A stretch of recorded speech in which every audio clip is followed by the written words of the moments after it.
introduction. Je vais inviter Sébastien Brunet, l'administrateur général de Webs, à conclure cette journée.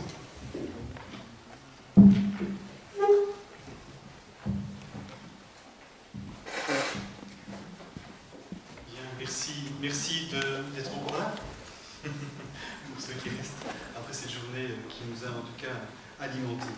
Donc je vais rappeler quelques éléments importants. Le baromètre social de Wallonie, c'est effectivement un échantillon de 1300 personnes.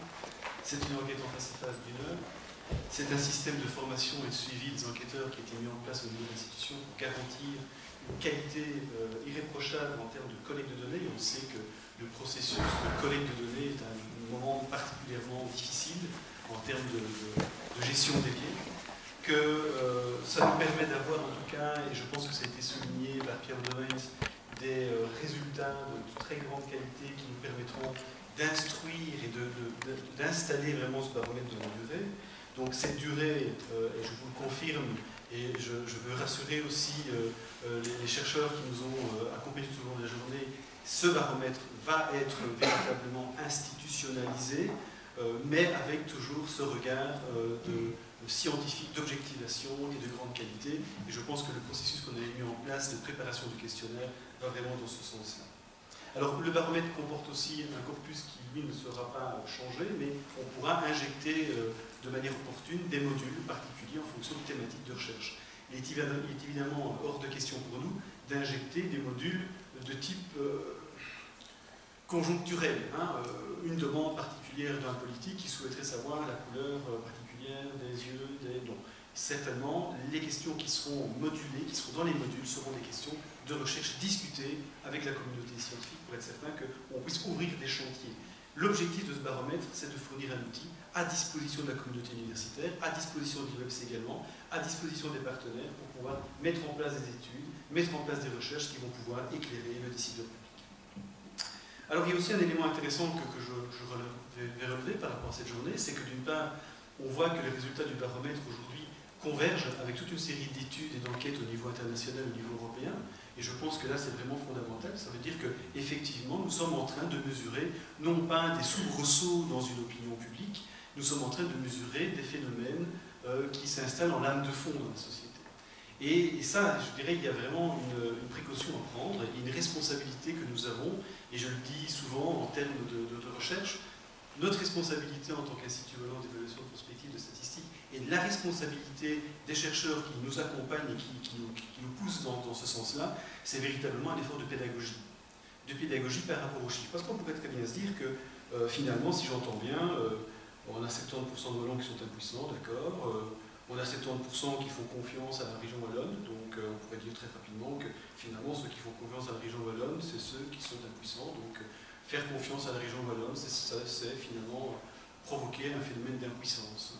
On va aller très vite, on pourrait continuer, et on pourrait même dire que 88% sont fiers.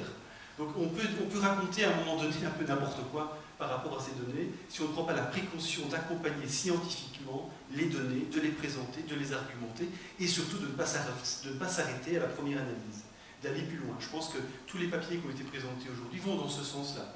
On voit dans la finesse, dans la nuance des résultats, toute l'importance véritablement de mettre un regard scientifique fort par rapport à ce qu'on va raconter, par rapport à ce qu'on va analyser par la suite des événements. Donc méfions-nous des raccourcis, méfions-nous des données, et donc j'en appelle un peu à tous à notre responsabilité scientifique d'accompagner maintenant ce baromètre, parce qu'il va vivre à partir d'aujourd'hui une vie autonome. Dans la semaine prochaine, nous aurons l'ensemble des slides, des présentations qui seront sur le site internet. Dans le courant de l'année 2014, et on espère pour le mois de juin, un ouvrage qui va rassembler l'ensemble des contributions. Le mois de septembre, la mise à disposition des données sur le site, ça prend du temps parce que nous devons renseigner les métadonnées, nous devons alimenter les métadonnées. On ne peut pas donner, c'est vraiment cette responsabilité-là, on ne peut pas donner les données sans expliquer ce qu'elles sont, comment elles ont été construites, etc. Donc, dans les mois qui viennent, on va voir se déployer un peu plus souvent l'utilisation de ces données. Donc, c'est très important pour nous qu'il y ait un accompagnement complet par rapport à cette étude. Voilà, il me reste maintenant très rapidement à vous remercier d'être resté, comme j'ai dit tout à l'heure, d'être resté avec nous jusque maintenant, à remercier l'ensemble des orateurs et les équipes de recherche qui nous ont aidés à faire de cette journée une journée de qualité en termes d'analyse.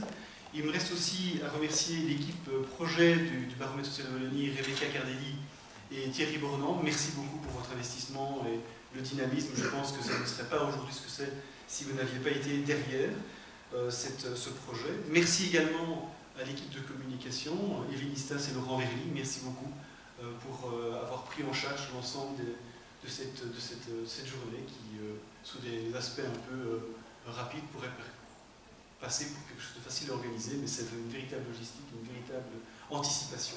Et enfin, je voudrais remercier Jean-Claude Gaspard et Jonathan Van Straten pour leur soutien au cours de la journée, pour l'accueil qu'ils nous ont réservé. Voilà, merci beaucoup. Je vais maintenant vous inviter tout simplement à prendre le verre de l'amitié. Et là, nous pourrons mesurer notre niveau de confiance et de fierté par rapport à cette journée et discuter plus avant des suites qu'on pourra lui donner. Merci beaucoup.